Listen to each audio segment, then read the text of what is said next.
Catch all the best shows from your favourite fan channels on GFN Soccer TV, now streaming on Samsung TV Plus.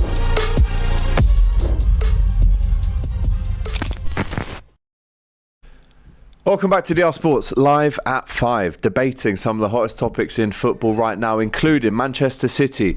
They've won again, a little something or other, and we'll dive into that, as well as touching on the fact that Saliba is going to be out for a month now for Arsenal. Also, 15 players shortlisted for the Premier League Hall of Fame. It caused some arguments and debates today on the show at 12:30. So if you haven't seen that, go back and watch it. Me and Jack are here to discuss that, as well as Tottenham releasing a statement. They are not for sale, and West Ham contacting Frank Lampard on potentially replacing Graham Potter. All that to come on the show. It's live at 5. It's a bit of a more chilled out, laid back vibe. It's not, so much of a mad show. But Jack, how are we, fella? Good to see you good, on. Thank you. Busy day. Nice to unwind, talk about some football, talk ball, discuss Man City, calling it quits. Such a Gen Z thing, isn't it? Talk ball. Talk ball. Talk ball. 25 I mean, now. from I'm talking... an unk now. Someone called me an unk on Twitter the other day. Really? Yeah, I said I was 20. The unk status? Yeah, I said I was 25. Wow. I said I remembered the Birmingham Cup final, when Arsenal lost. I said, oh, you're an unk. Wow, that's when so I don't know what you are. When you're an unk and they're talking about 2011. Nah, have a word with yourself. Smash that like button, people. Get your comments in the chat as well. Big up to Arsenal Avenjo. Says, City in the mudblood. City have failed in their attack of the Premier League. Bodes well for 115. That's the thing we need to say. This ATP charge today that's been cleared now, allegedly, we'll get into it. Yeah. It's not part of the 115. So separation for the potential corruption, allegedly, obviously. And we'll get into all of that. And we're also going to touch on all the league titles the other teams would have won if this didn't happen. Dive into a bit of Pep. Can he rebuild again? Will he go again if he has another period like that? Would he ever walk if things went really bad? 2 losses in a row for City and all of that to come. But what was your favourite football story over the weekend? I've got to say mine first and then give you a bit of time, so I don't want to just throw you on the spot like that. Peter Crouch being the mascot for Farnham Town. Don't know if you saw that. He lost a that was good. Forfeit on the podcast. We need to bring back the forfeits, by the way, on this channel. Oh, can you imagine Robbie as a mascot? They've gone well out the window. Robbie as a mascot. Be so Ty as a mascot. Robbie and Ty as a mascot. That's what we need. Ideas for production. Or I reckon we get them a Sunday league game, 1 refs, 2 linos. Did Carragher and Neville do it? And Roy Keane do that? They did. No, that was in Hackney Marshes, yeah. But yeah, good story that. I mean, he's holding hands with a fellow who's probably about 5'8". The funniest thing is when they do the lineup and he's stood in front of him and you can't see the bloke behind him. You can't see the player, yeah. Unbelievable. That actually interlocking fingers as well. It wasn't some cop out. Proper. Favourite football story of the weekend? It's not really a story, but I thought the Michael Owen interview was really good. Michael Owen becoming some lyrical genius with pulling out analogies that are way too... not too smart for him, but not something you'd expect Michael Owen to say about easier to knock down a gaff than it is to build one. Considering we know he doesn't watch movies, he's only watched 4 in his life, I think. And he's really good at throwing apples in bins. He's got the gumption to throw out. It's not just throwing it, it's having that mentality to just, you know what, Mum? There, bang, in the bin, no worries. I was never going to miss that. One of the best throwers in the world. So yeah, listen, all of that to come on the show. But let's go into Manchester City.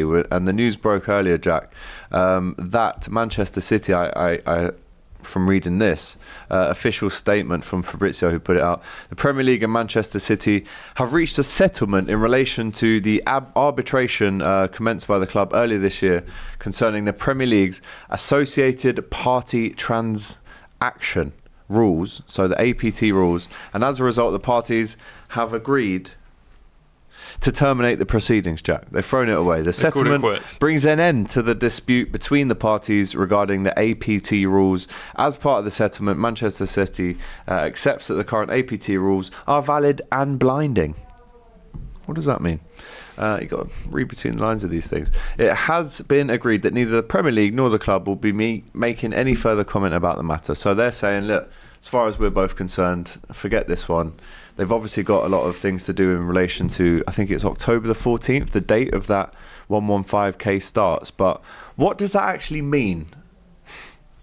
Well, break it down for us. What does that mean in layman's terms to the average football fan?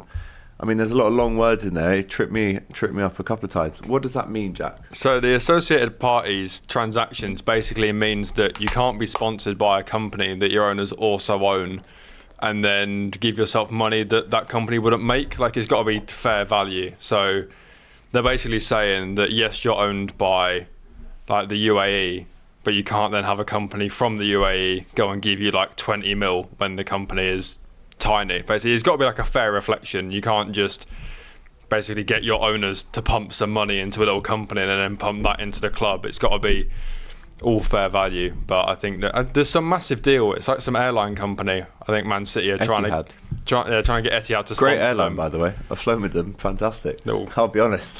Non-branded segment. Very nice. if you want to have a business look class this upgrade way. next time to show them that. Sure. But yeah, they're basically just saying that I think Man City, they were trying to block Man City or something, saying that it's not a fair reflection. Like, you can't sign like a huge deal with Etihad Airways because your owners are involved with them and it's not a fair value. And then Man City have gone, you're just being unfair on us, you're treating us harshly, like it's a fair deal. And I think they've just agreed to call it quits. So I think that deal still goes ahead, but yeah. Which is worth £1 billion, Jack. It's important to mention that. I mean, Man City never have a problem spending money. They've always got the PSR in order, and I have to say it because it's being questioned, right? It's not me that's saying that, it's the situation that they find themselves in.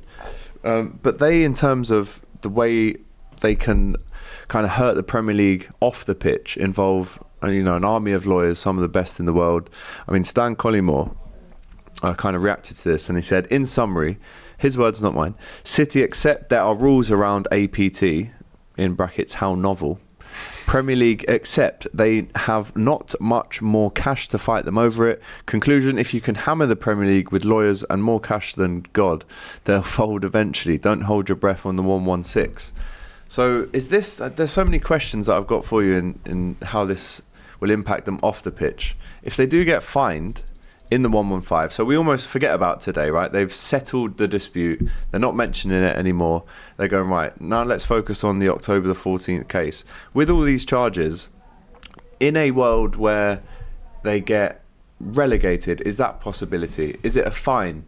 Just try and break it down, because it's been such a long process and people are fed up now with the whole rigmarole. They just want to know the outcome. And even after October the 14th, there's going to be months of other stuff that have to happen before any decision actually happens. So, and then they'll go to the Court of Arbitration, and that will take another year. So whatever they do get, they'll appeal it, and that will take a long time. And then you can appeal that. I hear that, but break it down for the average football fan. This started a couple of years ago now. We thought we'd have an outcome by now. We don't. What's the latest with it? What's the best outcome for City? What's the worst outcome for them? Still. Well, in theory, like Forest, Everton and those sort of clubs did 1 or 2 breaches and got, like 5-point deduction, 6, 7. So if you look at it that way, 116 of those should be a huge points deduction, but they're sort of split up into categories. So there's a good chance City will manage to wipe loads of them out. And a lot of it's so difficult to prove because it is, like we said, stuff from so long ago. Like, I don't think a lot of the team now is built on that, but it's more, there was reports that Mancini was receiving secret payments from a shell company, and because the money's coming from the company and from sponsors, it's not under their FFP. Basically, they're accused of pumping money into the club through companies that don't really exist. So there was one where loads of money came in from a sponsor to Man City, and then they looked back and then that company didn't have anything, like no one could find where it was actually based. It didn't have any listed employees, and the only guy they could link it to was someone that also owned City, allegedly. So yeah, I mean, look, if you look at it that way, if Forest and that lot are getting decent points deductions for 1 or 2 breaches of this sort of stuff, in theory, City should get a lot, but they won't. I think they'll fight a lot of them. There will be circumstantial evidence. There'll be things that they can't necessarily prove, and they'll probably come to some group settlement on that. I wouldn't expect them to get anything big because it's an embarrassment for the league. And this court case alleges with charges from 2008, was it? Yeah, it's not long after the takeover. And listen, what you have to credit them for is on the pitch, you've still got to do the job. And they've obviously beaten Liverpool and other teams by slim point margins at the end of the season, and on the pitch you still have to do it. So what he has done is incredible. Like, it is one of the best eras of kind of sustained success really in terms of Europe in the last 25 years, and on the pitch you do have to do the job. He is a genius, whatever way you want to look at it. Hopefully it's coming towards the end of his dominance, and the other titles will get shared around to us even more. But you give them credit, fine, for sure. But off the pitch, these kind of impacts that these charges, if they are to be true, have had, equal to that team wins the Premier League by 1 point on the last day of the season, or a dodgy decision, the Rodri handball, and I know Man City did deserve to win those titles in the end, because they did. They were better than Liverpool by 1 point, whatever. But those individual moments, Jack, the worst situation I think for Man City would be, they get found guilty and obviously they have to pay a massive fine. There's a potential relegation, big points tallies taken off, whatever. But what is the fairest outcome? I know you're not a judge, but what do you think? Well, we've got because there's no way around there somewhere we've got the hammer, but yeah, we've got that, the law and order. But there's no way that, for example, Liverpool could receive 2 Premier League titles. The damage has been done. It wouldn't feel the same. True. It wouldn't feel the same, obviously. But what would you like to happen then? It's tough because you'd have a title, wouldn't you? It depends when the breaches come up to, because we have only finished second for the past 3 years. So if it's between sort of 2008 and 2017 or whatever, then no. Our only other year coming second was to Leicester. So don't help us. But yeah. I was just reading about it here. So it's 54 counts of failing to provide accurate financial information. There's 14 counts of not providing precise details for player and manager payments, because that was the thing about Mancini getting paid. Basically, I think they were declaring he was getting paid X amount, but he was actually getting a lot more, but that was coming through sponsors paying him. But they're basically just saying that he wasn't being sponsored, it's just you're paying him through your companies. There's just stuff like, it's just all FFP. And like we were saying, when you look at Forest, Everton getting charged, but obviously it's a lot quicker to go through those if there's only one. And let's say that money does end up coming in, that £1 billion from Etihad. I'm reading it here. Failing to cooperate 35 times. Yeah. I mean, look, you might not be guilty in the end. They might be just be charges, but it's not a good look, is it? No. Failing to kind of cooperate 35 times. And that's obviously just one charge. No, that's broken down. So it's like 54 of the not like saying your payments correctly, sort of 20 or whatever it was of not providing your player management payments correctly, and then the failing to cooperate one. So it's basically the Premier League is saying, we think you've been paying your players and your managers more than you've been saying to fit in FFP, and we think that money is coming in a dodgy way, and we've asked you to provide said financial reports and you've then refused, and then when we've tried to speak to you about it, you've then refused to cooperate. But what Man City can say is, just because we refuse to cooperate doesn't mean we're guilty. Just because we didn't give you the numbers doesn't mean we're guilty. And if you can't prove that we were paying this extra money in a dodgy way, then it all means nothing. So good luck proving it, because we have a bottomless pit of resources to put lawyers in. So you're going to get tired before we are, and we're happy to slog it out. Because, I mean, you say it's an awful look for City. It's an awful look for the Premier League. What do they do? Back-to-back 5 times? Like, imagine they've got to go back and say, you know that Aguero moment that you've all been going on about for sort of 13, 14 years, actually, we're going to revoke that, or like, that's actually a bit tainted. Like, it's as bad for the Prem as it is for City. It's like the whole brand, like everything the Premier League's meant to be. Imagine being like, oh yeah, all these cool moments, everything that's happened, all the drama, all the, Villa go 2-0 up and then City pull it back in 5 minutes. Actually, none of that really means much. Like, it's awful. There is a question mark over it, at least until it is proven that they are guilty in this event. With this, I mean, the ATP rules updated. They've obviously admitted their error and they've come to an agreement, and we might not ever know what the fee agreed was or how they actually came to that decision, but so they've basically agreed to the updated version of these rules, but they weren't compliant with them before, and they've kind of held their hands up and gone, okay, we weren't compliant, but we definitely adhere to these new rules. Let's have a little agreement. Before we even take this any further, let's just cut our ties there. Yeah, pretty much just saying that we think you're treating us unfairly. We think there's nothing wrong with this Etihad deal, and you're just being harsh and trying to gun for City again. So let's read the rules. We agree to them. You still let us have this deal, and then we drop it there rather than fighting and pumping more money because we've got bigger fish to fry. Literally 115, 116. Couple of super chats. Paperwork on paperwork, says Waps. Absolutely. City apologist in the chat, says Dulceman. I think he's on about Kyle.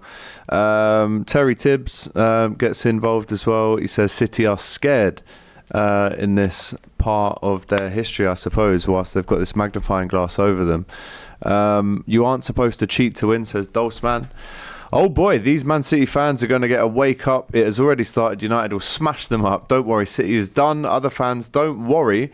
City is already done, says Red Fire.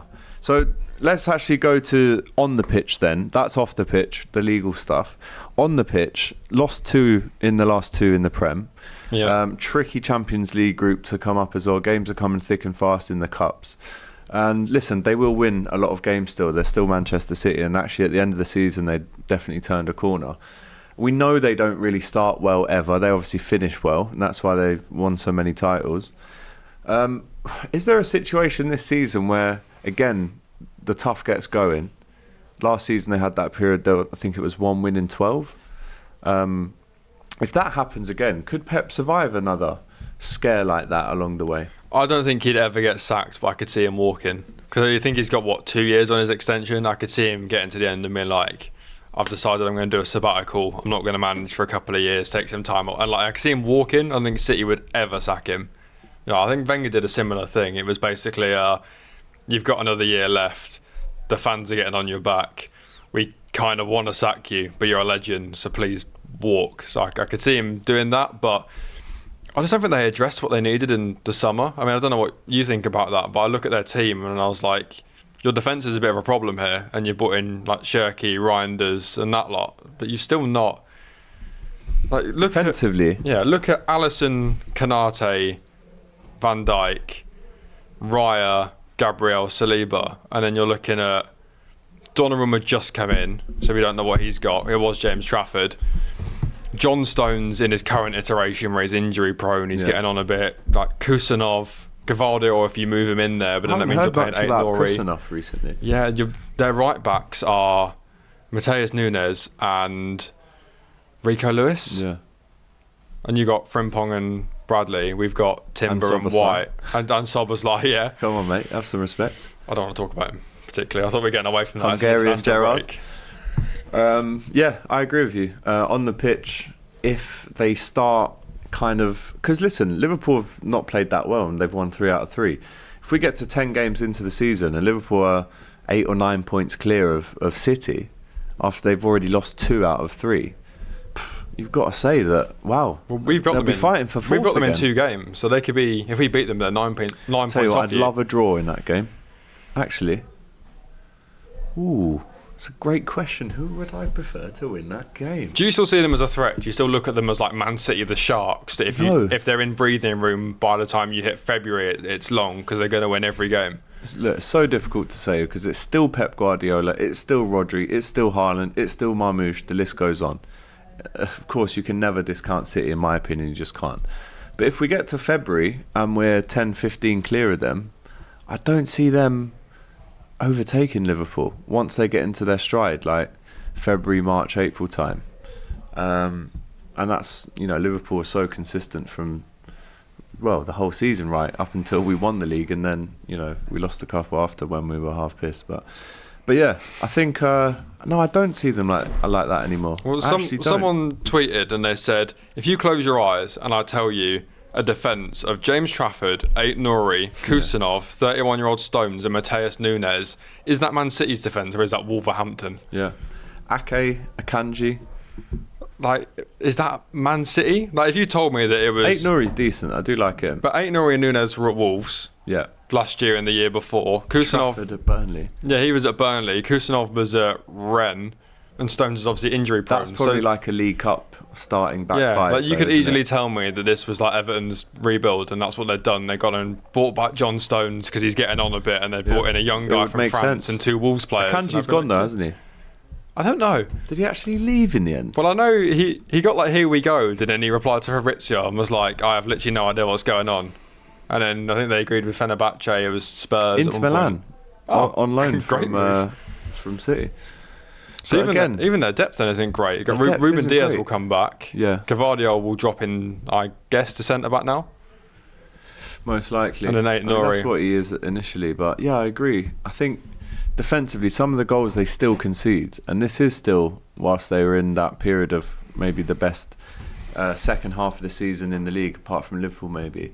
But they were still conceding goals in that period that you think, as a City team, which should be impenetrable, with all the money they've got available, and obviously the titles that they've won, the success that they've had, everyone's just got older. I think it's just a case of that as well. Even like we put 5 past them at the Emirates, but it wasn't like Arsenal were amazing. It was we scored in the first few minutes because they tried to play out from the back and we caught them, and then they did it 2 minutes later and Havertz missed a sitter. Like you say, they're just fragile. I feel like anyone can score against City. Like Spurs the other day comes from Trafford making a mistake, and if you think Donnarumma's better than Trafford with the ball at his feet, then you've got another thing coming. He's a better shot stopper, but don't expect him to be sort of Cruyff turning and hitting PSG fans Ederson Diags. Well. Yeah, I think the goalkeeper. I mean, I hate to pile more pressure on him, but that's how football is. That debut. I mean, we did it on the Saturday Football Show. It was shocking. It was shocking. I mean, even you look at the goals Donnarumma conceded last season. To you, like you probably should save them. Against Arsenal, he was Harvey Elliott one. Yeah, Arsenal, he was great at shot stopping, but even still, there was a few. Like he's not. Yeah, but it's like getting down to his low corners. Who would you pick in your team tomorrow, Alisson or Donnarumma? Alisson, obviously. 10 times over. Yeah. I think. Did you see that? If I rank ESPN keepers, tweet from 2013, bro, that I shared today? Is it Onana, Ederson, or Alisson? Alisson should sue them for that. If I was doing like a tier list, Alisson gets his own tier. Like I'm happy to debate like the rest of them being level, but I don't think anyone at the minute comes close to him. Did you hear that McAllister quote last week? Was that I just didn't really see what it was all about. Yeah. I know I played with him. I'm like, yeah, you're actually quite good. It's a bit funny to say that. I was at Brighton, didn't see what all the fuss was about. Joined him at Liverpool, and I was like, oh yeah, no, he is the best goalkeeper in the world. I do kind of get it though. Teammate. Don't say that. I do kind of get it a little bit because you always watch Alisson and he'll have like a moment and you'll be like, is he all that? And then he'll do something ridiculous. Like his kicking's not amazing, but I remember gets assists, bro. Alisson. His long balls are good, but like playing out from the back, he's been caught a few times, or he's like clipped the ball out of play. I would say it's not Ederson. I would say you don't want 7.5 out of 10 times he's world class with his feet. I don't think he's a Raya, Ederson, that sort of keeper. But he is also. But he's also. I remember last year. And one-on-ones. Was it Newcastle? Almiron whacks one at the top corner and he just claws it out like a spider. Yeah. I've never seen a save like that in my life. Bro, he's the best goalkeeper Liverpool have ever had in history. Where do you rank him at all time? Like he doesn't touch the Neuer conversations and that for me, like revolutionising the game. But he's probably not far off. You're chatting about. Is it mental to say like the Van der Sar Schmeichel level for Prem? No way. No, look, Schmeichel always gets the nod in these debates. I give it Czech so many, personally, but I think it's Czech or Alisson is the debate. Ederson's definitely was close to Alisson at some point. Ortega's come in and play. Yeah, I think maybe actually not. He's amazing with the ball at his feet and didn't make a lot of saves. Right, but I don't remember many occasions where it's the one-on-ones. I think for Alisson, I've seen so many teams bear down. I mean, where I sit on the cop, I'm behind Alisson. I can hear what he's saying. Like having watched him to that level where he's like 3 meters away for years. I'm like, I understand his game so much. He does this thing, like as soon as Liverpool have an attack and we get a corner, he kind of just from the back, he's like the conductor. He's still so loud. He bellows around, and he's the one setting the tempo, saying, "Come on, we go again." That's just. Well, did you see the clip from the Arsenal game that came out? Where someone filmed it from behind, and he goes over to whoever's in the wall and says, "By the way, within a metre of the wall, if we want to be consistent, disallow it." Well, Palace you heard what Michael Owen said, didn't you? Shouldn't be a wall. 32.5 yards out. There should be more distracting if there's a wall. But yeah, Alisson behind, just telling where to go. It's them little things of saying, like, I know that you can block Raya's view and he's going to have to step, and then it opens up more. Is like another dimension of because Joe Hart said intelligence. Raya's positioning for the moment, he's done everything was right. Perfect, yeah. He had his wall set up. He knew his spot, which was slightly more to the left. Is that fair? And then the shot goes in, but Alisson is saying to the Liverpool players, like, get in the way of Raya's vision, basically. But I agree. Alisson's, he just, for me, that goal that he scored as well, like, he scores, he's assists, he's clean sheet freak. Is it Man United, the one where he hits a sidewinder to Salah and then they runs the length of the pitch and these sides with him? Yeah. Obviously the Klopp one when he's like on the halfway line. But it's like you look round and you see Alisson on the halfway line, you're like, right, we're all good. You look round and see Onana, you're like, we are in trouble. Yeah, there is someone's going to score from their own half. Whilst we're on the subject of talking about best goalies, we might as well jump into the 15 names today shortlisted by the Premier League for the Hall of Fame, the nominees. Some names here, by the way, Jack, right? Sol Campbell.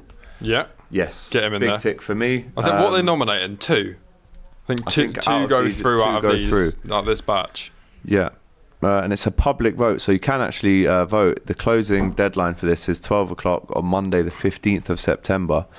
But yeah, the fan poll will be presented to the existing 24 Premier League Hall of Fame members, including Sir Alex Ferguson, Thierry Henry, and Alan Shearer. They will then cast their vote on who is inducted, right? The 2 new inductees will be announced on Tuesday, the 4th. The names here on this list are pretty sensational. They've all got mad merit in their own way. Sol Campbell, as we said, big tick. Yeah. Yeah. Oh yeah. Absolutely. Yeah, Part of the Invincibles. we're just saying on. One of the best English centre backs of all time. We were saying on Very Supporters safe to Club say on that. AFTV today that we think he's one of them players where he just missed the social media age. Like he just can't. Like I think Rio Ferdinand benefits from he sort of played into the late 2000s and. So did like your Vidic's and your Terry's, whereas Sol Campbell sort of just fell off the face of the earth and started doing side quests in like League Two, and then came back to Newcastle, Portsmouth. He sort of wasn't around for the social media rate. Same with Tony Adams, but he's already in this. He's already in there. So yeah, Sol Campbell. Is there any debate for that? We'll go through them with you in the chat. We've already had this very heated discussion, by the way, on DR Sports from 12:30 today. The weekend not excited for it roundup. to get to Fabregas. We'll get onto that. But if you haven't watched me, Flex, Matisse, Cecil, and Dean talk about that, trust me. Bowl of Cocoa Pops tonight, bit of milk. Check it out. All right, it's a watch. Sol Campbell, in my opinion, is definitely in. Everyone in the chat is saying, yeah, absolutely, he's in. Next one is Michael Carrick. Surprised he's in this early of a batch.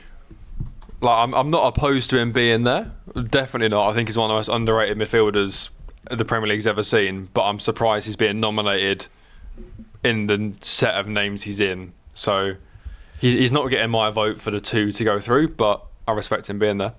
Yeah, I think when you look at his trophy haul, 5 Prems. If you win 5 Prems, and listen, Michael Carrick was a great player to have in that team because he did the dog work, the extra bits that maybe the Ronaldos, the Scholes, the Roy Keanes didn't want to do.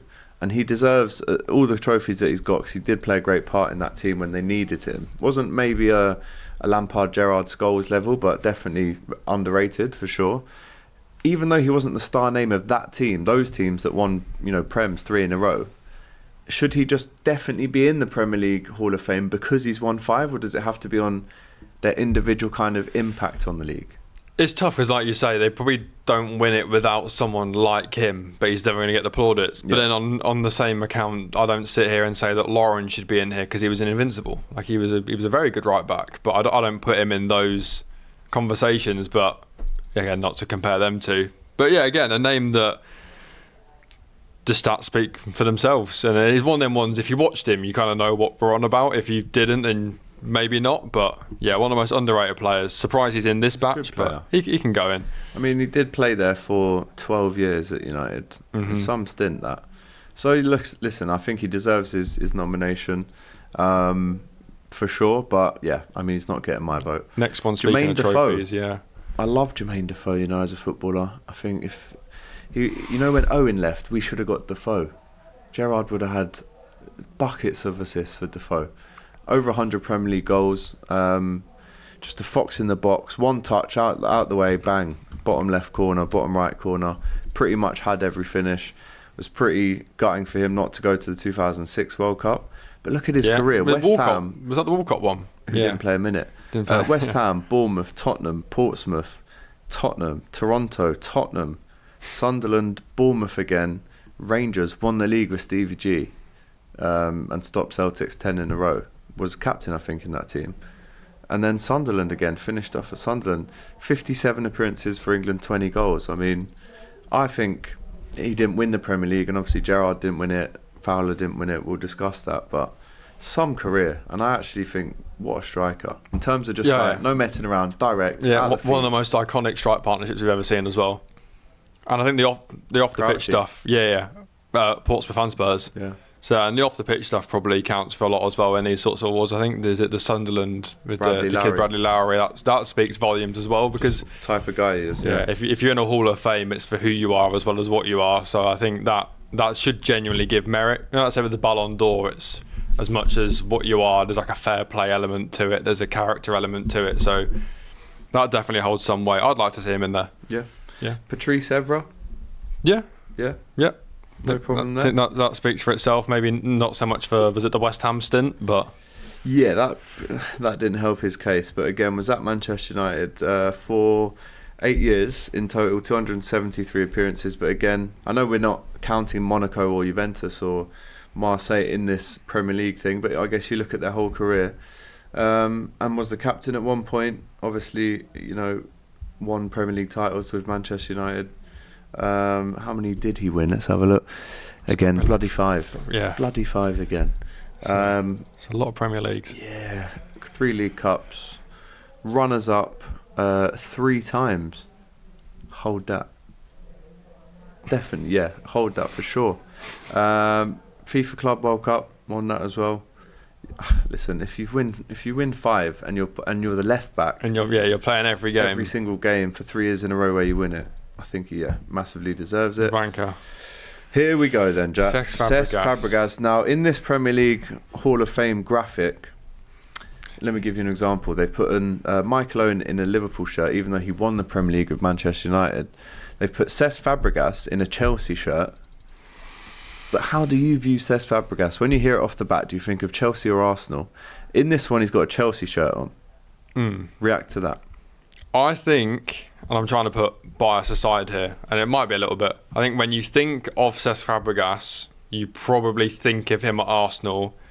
And I also think if you ask where the best version of Cesc Fabregas was, you also think of Arsenal when he's playing like second striker, hitting like crazy assists and scoring loads of goals, taking a penalty with a broken leg, like all the crazy things he was doing to drag that team through the mud. Or again? I think he did one at Barca where he was injured and one at Aston Villa. Okay. Yeah, Barca he won a pen, his leg was broken and he scored it, and then Villa he hadn't recovered from it, and it was like in case of emergencies you can sub on Fabregas, and he came on for 10 minutes and bagged. But he's in there because of his Chelsea accolades. Was it 2 Premier Leagues? Got 15 and 17, yeah. Yeah, one crazy season. He got loads of assists. He was a big part of especially the first title, linking up with Diego Costa. There's that quote. Have you seen it from... He was at West Brom away, and he said Diego Costa was running over to the touchline and being like, bring on Cesc, bring on Cesc. Like the only person that can break down West Brom, bring on Cesc. Comes on and assists. Got one of the best assists I've ever seen, Burnley. But yeah. Andre Schürrle. I think you probably think of Arsenal. We probably got his best version. But if you're looking at accolades, what he won, what he achieved, Chelsea. But one of them players that I think is loved by both fan bases, which is interesting. Loved? We love him. Still? Yeah. Because he wanted to come back to us. It was our own fault. So when he left to Barca, he said, if I leave Barcelona, I only ever want to come back to Arsenal. Please put a buyback clause in my contract. So they put like a 30 mil buyback clause. And then when he said he was leaving Barca, they rang Arsenal and Wenger went, well, we've just signed Ozil and we've got Ramsey and we've got Wilshere and we've got Cazorla, so like I don't have space for you. And he was like, well, I've already said I'm leaving and I want to come back to the Prem, so I'll just go Chelsea. And so I think both fan bases love him. Do you know what? Some player, when you look at his career, the trophies he's won, obviously he's still in the game with Como, but 2004-5, Euros? Yeah, Euros And back to back, and Euros twice. Yeah. 3 goals in his first proper season in 04-5, 5, 4, 13 in 07-8, 3 in 08-09, but he was injured a lot. 19 in only 27 appearances. Is that right? Yeah. No, sorry, 15 in 20 15 goals in 27 appearances in the league, but 19 in all comps. Yeah, he just started playing second striker for us at one point, and this is ridiculous. You know, when like Eduardo and all that were injured, he just was like, this is just my team now. And he goes to Barcelona again. Doesn't play every game. Injuries, he does struggle with injury, but 151 games for them, 42 goals. Yeah, but he always dreamed of going back to Barca because that's where we nabbed him from. But he also walked into Busquets, Iniesta, Xavi. But And then can you Chelsea, imagine 22 in 198 games. So actually, he only played in all comps 100 more games for Arsenal than Chelsea. But like you say, he won 2 Premier League titles. So do you understand why Arsenal fans would be annoyed at seeing him in the Chelsea shirt for this? I think if you asked the Premier League to explain why they've nominated Cesc Fabregas, they would say because of what he won with Chelsea, more than the fact that we remember him at Arsenal more, or he was probably a better player at Arsenal. So I'm not annoyed at that. Again, look, I think the reason why, basically, if he didn't come back to the Premier League to Chelsea, he wouldn't be nominated. So I think it's fair enough. But imagine the disrespect of seeing him on international duty and Iniesta and that are pulling a Barca jersey over him and making him wear Barcelona shirts and wave flags. Yeah. You thought Newcastle fans were annoyed this summer if we were around back then, if Twitter was around back then. If only, right? Next up, Les Ferdinand. Looking here, obviously played for Newcastle. 50 goals in 84 games in all comps. Was scoring 25 in the Prem in his first season. Whilst he was, his career, QPR, Brentford, Besiktas, and then goes to Newcastle, absolutely kills it. By that point, he's already scored 150 league goals. Goes to Tottenham, 40 and 149, but again plays a bit part role. Never plays more than 28 games across all seasons, but still pops up with 10 or 15 goals. And even at West Ham, he was scoring. Leicester, I remember him playing there. How many 215 goals in all comps in 5-2-5. Didn't win the Prem, but was around pretty much at the inaugural part of the Premier League. It came in at 92. He's there at 95. Bang, he's established. 29 goals. Legend, do you think? Maybe I'm being ignorant because obviously this is as I was kind of growing up, but scored a lot of goals with QPR in the Prem as well. Oh no, he was there for 92 with QPR. Yeah, so scored a lot of goals. I think it speaks to how amazing the England strikers were back then. They only got 17 caps because this is sort of he's the Fowlers, the Owens, the Shearers, the Wrights. He's competed with all of these and still managed to win 17 caps. Yeah, happy with him being in there. He's in. Robbie Fowler. Yeah. Instant yes. Instant yes. Yeah, chatting again on Supporters Club if you haven't seen it on AFTV whenever it's out. I think Turkish said if he goes back anywhere and someone said it's a cup final, it's the 90th minute, you're going to get a chance. I'm not telling you how it's coming. I'm not telling you if it's a cross, a one-on-one, a rebound, whatever. You're just going to get one more chance. Who do you want it to fall to? He said, my first 2 answers are Alan Shearer, then Robbie Fowler. Really? See, Turkish knows his stuff, doesn't he? Robbie Fowler, from that kind of 94 to 96 period, in terms of bursting onto the scene as an 18-year-old, scoring... I'm trying to get his stats up here. He scored a bucket load of goals before he was even 20. But that period, from 94 to 96, I would say the only other 2 strikers, or 3 maybe, that were not just in the Premier League, he was that good that you have to now compare it to Europe. There was, in that period, Ronaldo at PSV, who was putting up mad numbers under Sir Bobby Robson. But then there was also Batistuta, who's putting up big numbers for Fiorentina at 94 to 96.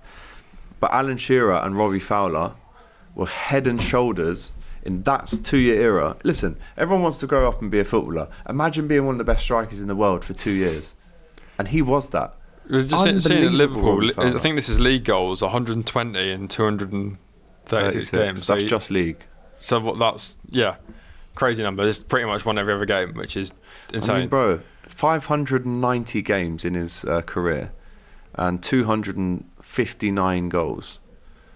And for Liverpool, 18, 31, 36, 31, 13, 18, 3, big injury, 17, 4, 171 in 330. It's ridiculous. And I've been so lucky to meet Robbie Fowler. I've interviewed him a couple of times, and he's just, honestly, like the quietest lad in the room. Like, he makes the odd joke. Like, when we were in Bangkok for the golf. Yeah. Like, you got Bullard and John Terry all being the class clown and cracking the jokes.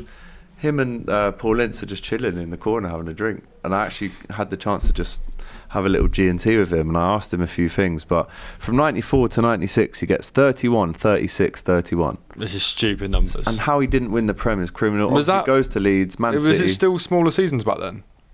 No, bigger, sorry. In 94, he played 42 league appearances. Yeah, so when the league was bigger as well. So, again, consistency to play every week is... Them numbers are crazy for an 18-year-old.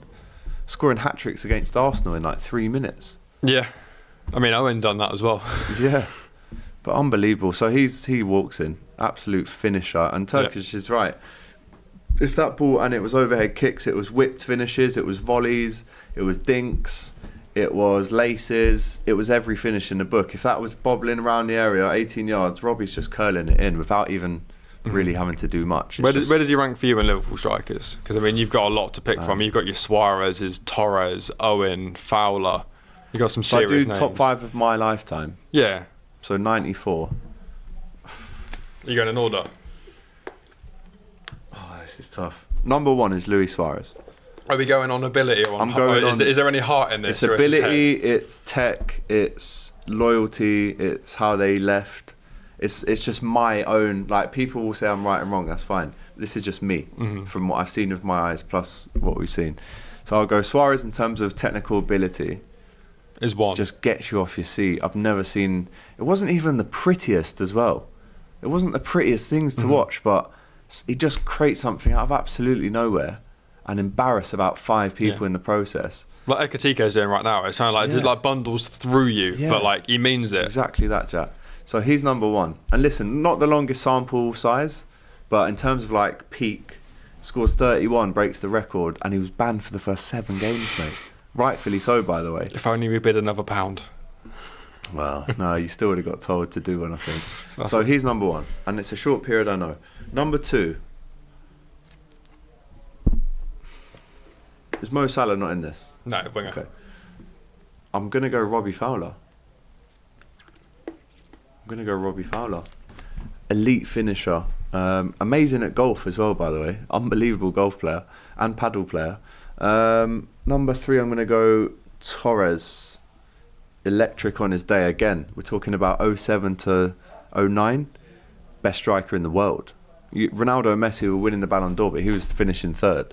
In 08. He was the best striker in the world at that point. So again, unbelievable finisher. Injured a lot though at the end, became a lot slower. Then I'll go Michael Owen. Again, you can't really ignore that burst onto the scene.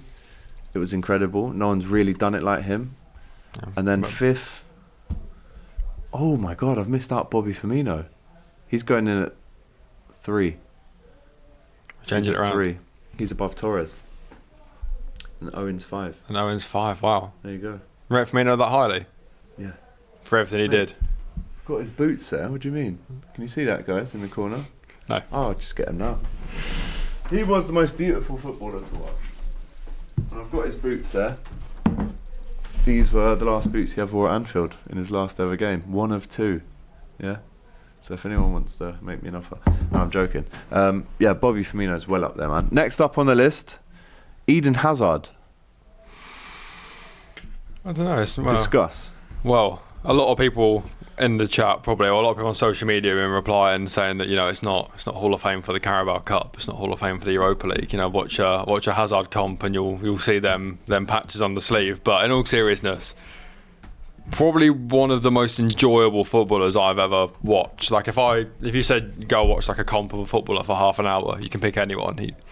He's up there. Hazard obviously had a couple of unbelievable seasons, had a couple of really poor. Are you sniffing that boot to see if it still smells like Firmino? It smells like a brand new boot still. Doesn't smell. He like didn't wear these. Oh, I was going to say I thought you were sniffing the inside of it. Just smells like a new boot. Big up. But no, yeah, Hazard, enjoyable to watch. Got the trophies to match. Didn't win the Champions League, right? Year after joined. Yeah. So a couple of Prems. But yeah. 2 Prems. Unreal. And at times, you can look at the Chelsea team they were playing. He was kind of carrying a decent team. But again, I mean, you'll speak on this, I'm sure. The output, chatting Premier League wingers, if you want to compare him to 13, certain other players. 17, 19, 6, 17, 17, 21. Good. All comps? Yeah, amazing. But his highest is 21, and we all know an awful Mo Salah season is 25. Mm-hmm. And obviously had that year. 2 Prems now as well. Had 1 year where he... Actually, I'm not even entertaining this discussion. It's done for me. But listen, Hall of Fame, yes or no? Well, it's international break. We've got to talk about Hazard versus Salah. You've got to the wrap whole through point the show, mate. You've got, still the whole got 10 point of the names. international break. No, yeah, he goes in for me. Gary Neville, yeah. Banker. We'll just bank that in. Michael Owen, Banker. Yeah. Teddy Sheringham. Yeah. Yeah? Yeah. Bit before my that. time, obviously, but... Again, I think it's the consistency and the longevity. With scoring for West Ham Oldest goal scorer, right, still? David Silva. Yeah. Yeah? Yeah. Is it one of those? Yeah. Where it's like, yeah? Or is it, yeah? I think it's a recency thing, where because he doesn't have that nostalgia for me yet, he doesn't get the like, oh, do you remember David Silva? Because it's still fairly recent, but history will look kind on. Is that an early nomination then, maybe? No, he deserves it. I mean, he's been away for like 4 years now. If he now. deserves it, then does Yaya Toure deserve 100%. it? Okay. I think he's the most underrated player in Premier League history. And which is crazy to say because people know he's unbelievable, but I see so many people making like these, what's the best 11 of all time? And it's always, well, I'll go Roy Keane or Vieira, and then I'll pick Gerrard Lampard's goal. For me, Toure walks in. They've played centre-back. Yeah. Could do everything. He had like a 20-goal season in the Premier League, so he's got the goal scoring if you want to like talk about a Lampard. He had the box-to-box. He could defend. He played centre-back for one of the best teams ever.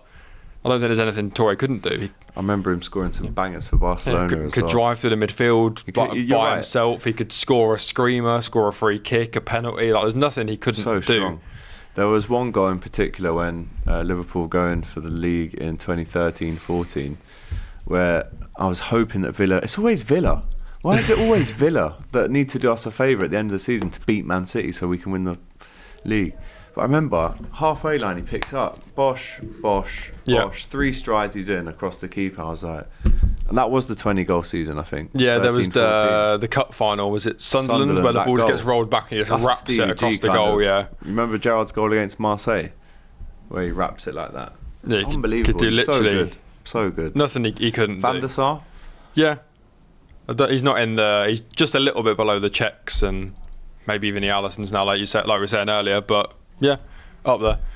Yeah, I mean, when you look at his career, only 186 games in the league for United. Yeah, maybe not the longest. Bit Fulham. After United, he kind of went... I know he started off very highly, actually. Actually, I'm insulting him.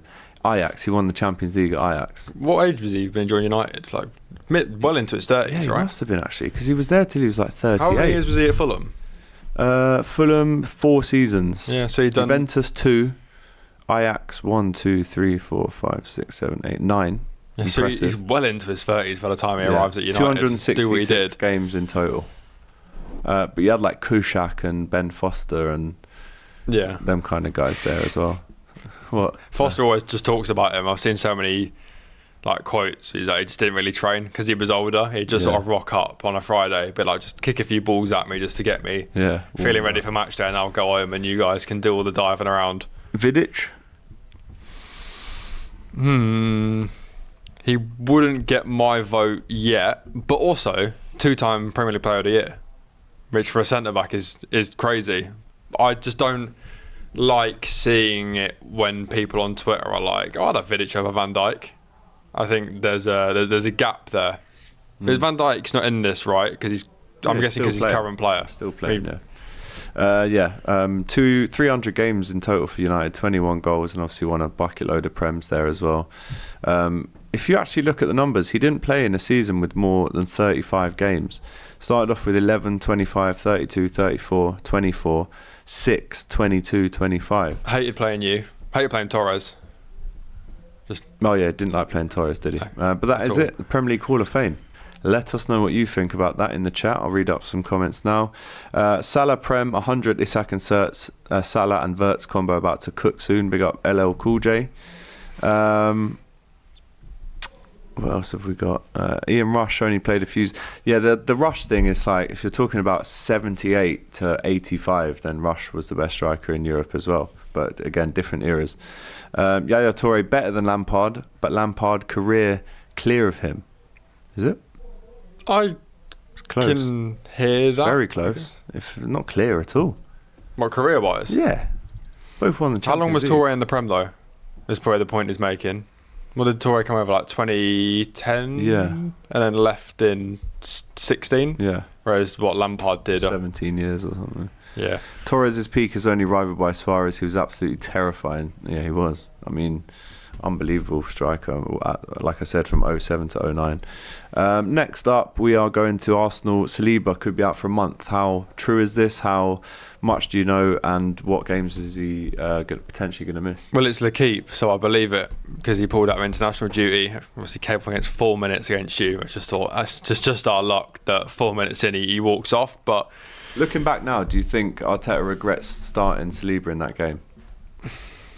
I don't think it's his call, really, because I mean, if you go down in the warm-up, the only thing they can really do with like 5 minutes to go before the game starts is, can you play? And then Saliba's obviously said yeah, and he made the call himself. So, but yeah, 3-4 weeks. So he'll miss Forest. He might miss City, and then Newcastle. But you got Hinsape, you got Mosquera, you got. Yeah, I don't know what you thought of Mosquera. I thought he was. Do you know he was good. A bit shaky on the ball, but he was fine. Yeah, I think a compliment you can pay him is you didn't really notice that Saliba was missing. Yeah, that's fair enough. Which I think is the case. I think, yeah. I mean, I think coming on after Saliba's 4 been a bit minutes, shaky. mate. I mean, we did the Man United watch long, and we were watching Saliba, and he didn't look himself. So maybe it's not the end of the world. He has a little break, as long as he's back for City, because they're saying 3 weeks. But if that's from the injury, 2-week internationals, misses Forest, hopefully back for City at home, and then Newcastle away, we need him back. Although there's no Isak to haunt him there anymore. No Isak anymore at St James's. Might be Nick Walter-Marder though. Yeah. You never know. And if he does come back, obviously as the opposing team, you target that side because Gabriel's the more aggressive one, but Saliba, he's still a Rolls Royce of a player. But to be out for a month, I don't know. If I was an Arsenal fan, I'd be fuming that he started that game at Anfield. Yes, it's a big thing chucking Mosquera in to Anfield as your debut. Yeah. But I think I guess we'll never know, but how much worse did he make it? Could that have been a 1 weeker and now it's a 4 weeker that he played those 4 minutes? I think when you roll your ankle though, you always think you can run it off. Yeah. So he's probably been like, I've rolled my ankle, it really hurts, but give it 5 minutes, I'll be fine, and then realise that he's probably done some ligament damage. But hopefully he's not made it worse, because he went down off the ball, didn't he? But yeah, you just got to get on with it. Like, every team gets injuries. I mean, I know Arsenal got it's like 6 or 7 players out injured at the minute, but we just got to crack on. I mean, you don't have any right backs, or didn't have any right backs, and cracked on. So yeah, that's true. You threw a centre mid out there, and he basically just won you 2 games in a row, because he'd never played there before as well. I still credit him for the Rio goal more than anyone else, bar Rio, because he's the only player that didn't touch the ball in that move on the Liverpool team, and he's made it. And his touch was his not touch was the touch that made it. Well, I saw the interview from Rio, and he was like, I didn't actually shout. I was just really hoping he'd notice me. Yeah, because if you watch it back, he has a little look, and I'm just like, the IQ there. Because they asked him, did you scream for him to leave it or let it run? He was like, no, I just made the run in case it made it through, and he just did it, which is... No, he would have known, man. At that point in the game as well, the composure. Unbelievable IQ. Still one of the best let-offs. Well, I was in the box, so I couldn't let off, but I heard the away fans. It was just mental, that moment, man. Next up, Tottenham releasing a statement saying they are not for sale. But business executive Amanda Staveley, who, as we know, used to have a big part to play at Newcastle, has been linked with a bid to buy Tottenham, although the club previously and publicly said that they are not for sale. As we know, she went to Newcastle in 2021. She was a 10% shareholder of Newcastle. And at the time, the pair held a stake of just 6% at the club after becoming a 10% holder in 2024.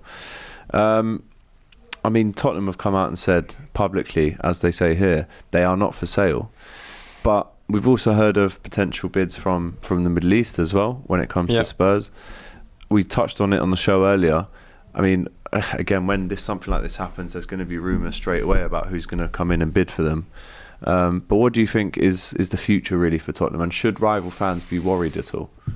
I think Tottenham are a giant club that are just waiting to explode, and it's who takes that on. Because I think the whole thing they were saying was Levy didn't leave. He was sort of jumped before he was before he was pushed. It was they weren't really happy with the stuff on the pitch, like the new people that are in there. So I'm guessing ENIC and that still own it. But like I say, Tottenham are a huge club in terms of infrastructure. Like they've got the stadium, they've got the training ground, they've got the income, they've got everything they need to explode. They've got a young, exciting manager, they've got a young, exciting squad. If someone can just come in, put a bit more focus on the pitch stuff, get a few little missing pieces here and there, maybe get the world-class striker. There's a lot of talk of will Harry Kane come back next year. And they're really not that far off. Like a little bit of investment, get them like a Saudi sleeve sponsor or something, or a kit sponsor, naming rights for the stadium, because they're still Tottenham Hotspur Stadium. There's some serious potential there for Tottenham to blow up and be this huge club. And look, if they start going around winning trophies before we do, then it's going to be a long day. I seen there was an account on Twitter that was how many days since Tottenham last won a trophy, and they've had to change it to how many days since Tottenham last won a domestic trophy, just to keep the count going. Amanda Staveley allegedly has been searching for great opportunities since leaving Newcastle last summer. She clearly felt that Spurs fitted the decision, and obviously with the chairman and his departure, there's obviously a massive state-of-the-art infrastructure in place at Tottenham, the stadium, the revenue that brings, obviously fully compliant with PSR. It's a very attractive project for someone to take on, especially when you look at the money that Daniel Levy has kind of come into the club at, which is about 80 mil, and they're around about a £3 billion club right now, Tottenham Hotspur. So he's made them into the Big Six team financially, maybe off the pitch that they are. But they're looking at the proceedings here, and they're going, brand new manager, new era of football, got really exciting signings. The club's in a really healthy position. Yeah, come in. How much would it be? They're starting to tick all the boxes, aren't they? Like it was they haven't won the trophy in ages, so they've ticked that box. And I think, is it fair to say that Xavi Simons is their first superstar signing? Well, it's definitely representative of his who's new come in era. at not at their peak, but that a lot of people want them. They're world class. Thiago, I would say. Well, he was a little bit sort of coming to the end, and it was a cheaper deal. But the name, the hype. But even like the Isaacs, and there's been a few recently that you've done where you used to buy from the Southamptons and the Romas and turn them into superstars. You then went and got Florian Wirtz. I'm like, wow, this is one of the first times Liverpool have gone out there, found one of the most sought after best players in the world, and just grabbed him and brought him in at his peak. And I think Xavi Simons is similar with Spurs, that they do the Solankes from Bournemouths and Romero at Atalanta and all those sorts, and then they build them into these stars. Simmons is the first one where they've gone, yeah, we're presenting you on the pitch because you are. Yeah, we got to send a message here. It's a good message. It's a very good message. I mean, losing to Bournemouth immediately afterwards wasn't ideal, in the script. But So do you think, I mean, Arsenal Avenger in the chat says, I couldn't care less about Spurs only if the Qataris come in, but they're not. Yeah, I mean, listen, if Spurs do get a bucket load of money coming in, someone will buy the stadium, right? Surely. Yeah, they still haven't sold that. That's probably another 100 million. I think that's what a lot of people are saying, is that ENIC won't share, like ENIC or whatever it is won't sell. Like the club isn't for sale, but there's no reason why it can't be like the Visit Qatar Stadium or something and just pump loads of money in that way. Like literally, like we were talking about with City earlier. There's no reason why they can't do that. Get some sleeve sponsor. That's it. Or something. But just quickly before we go, the new Liverpool third kit is out tomorrow. I'm going to do a video on the COP TV. I mean, you must have seen it by now on here, Jack. We've got the tweet up. If I just click my fingers. Do the Benitez, like swipe it across. Have you got it? No. It's green. It's all good. But it's green. It's green. Got the trefoil logo on there. We did have it kind of circling around on the kind of tweet bar there on the right, but I think production's just fallen asleep actually. So no, it's great. But yeah, beautiful kit. Very nice. Hopefully why get have you my waited hands so on that long? tomorrow. Is it like you're going to be like your Champions League kit that you just wear on away games? Yeah, so that's what I've heard. Yeah, so it's like with the third kits, because you probably won't wear them for a while into the season, you'd wear your away kit. It's like a big reveal. Twice. You just schedule out you just put them a month after each other, the kits, don't you? Yeah. There we go. I see what you mean with the logo. I don't like your away kit where it's just a liver bird but with a random crest around it. But I like that where it's got the actual the OG kind of. I mean, it's absolutely sensational. It reminds me of like the proper old school kits you had, the old away kits. Bro, that is sensational. The long sleeve as well. I am getting that. Don't you worry, my boy. So that's out tomorrow, right? For those of you that aren't Liverpool fans, you don't care, obviously. Right, we're going to wrap it up there.